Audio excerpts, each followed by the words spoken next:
श्री राम। भक्ति की परिभाषा।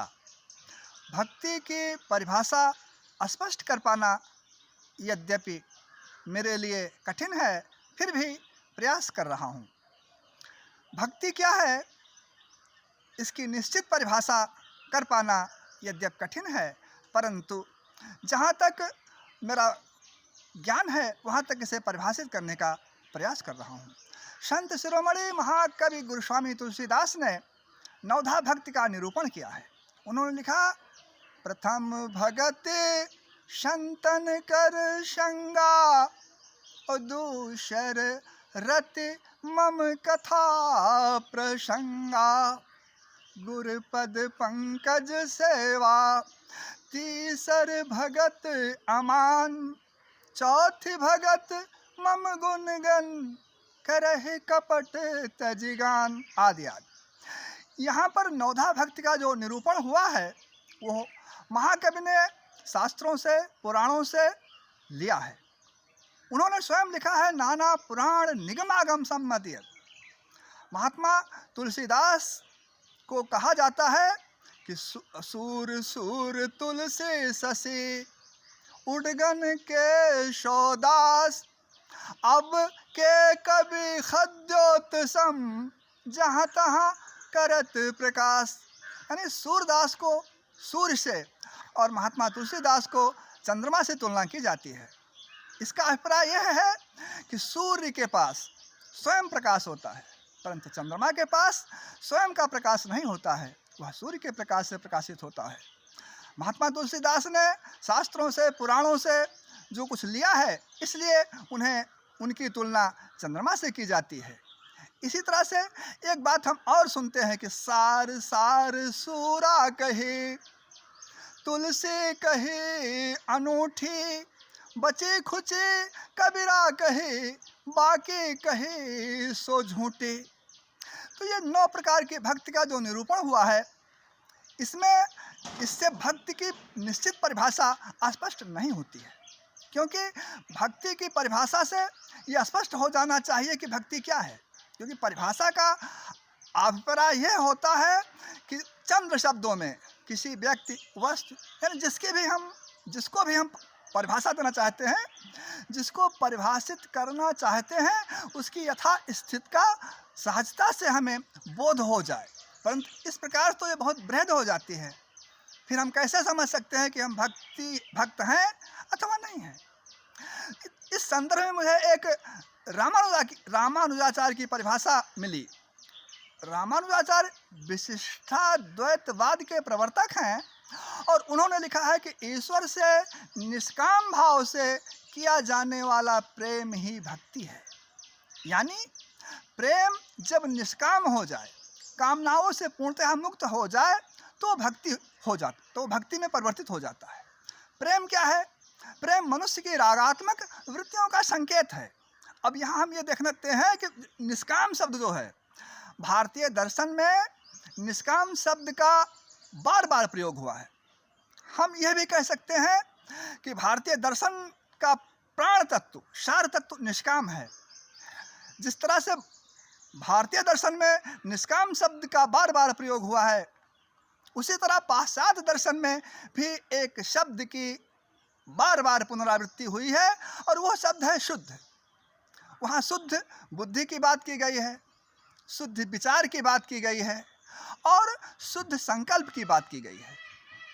महान दार्शनिक कांट ने तो यहाँ तक लिख दिया कि शुद्ध बुद्धि के आदेश का पालन करना ही सर्वोपरि नैतिक आदर्श है। परंतु इस बात से भारतीय मनीषी पूर्णतः सहमत नहीं है। उनका तर्क है कि बुद्धि को हम चाहे जितना शुद्ध कर लें, परंतु वो हमें कभी भी इस प्रपंचात्मक जगत में उलझा सकती है।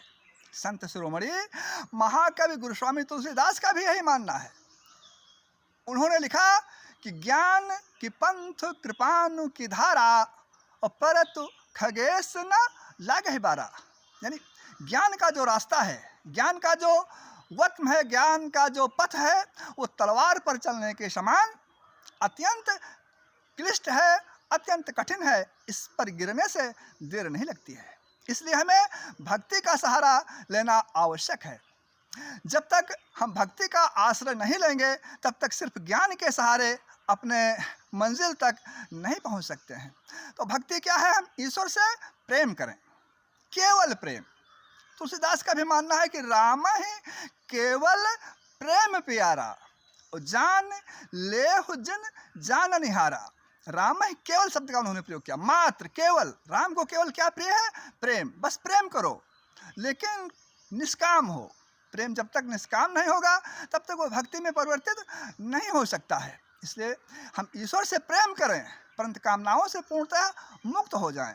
यही बात अनेक पुराणों में, शास्त्रों में, अनेक दृष्टांतों के माध्यम से कही गई है। आप कहीं भी देख सकते हैं, घूम करके आप इसी शब्द पर आएंगे, निष्काम पर आएंगे।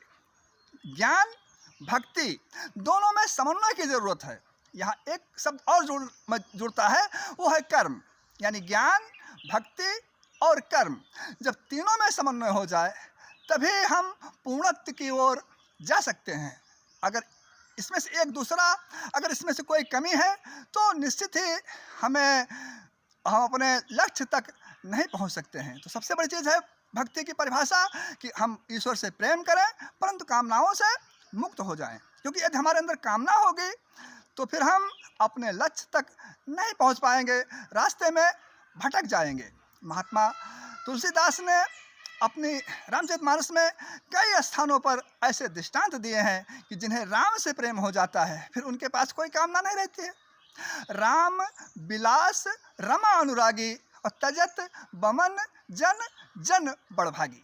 बस संक्षेप में मैं इतना कहना चाहता हूँ कि हम ईश्वर से प्रेम करें या ईश्वर से प्रेम करते हैं, और विशेष तौर पर वो लोग जो भक्ति करते हैं। भक्ति कभी वो नहीं होती, मतलब दिखावा नहीं हो सकता है। जैसा कि महाकवि कबीर ने लिखा कि माला तो कर में फिरे, जीभ फिरे मुँह माहे, और मनवा तो हूँ चौदिस फिरे, यह तो सुमिरन नाय, यह तो सुमिरन नाय। कबीर ने बहुत सरल शब्दों में, बहुत संक्षेप में उन्होंने जो सार कहा है वो सार तत्व है भारतीय दर्शन का है, और उसे आप गहराई से समझ सकते हैं।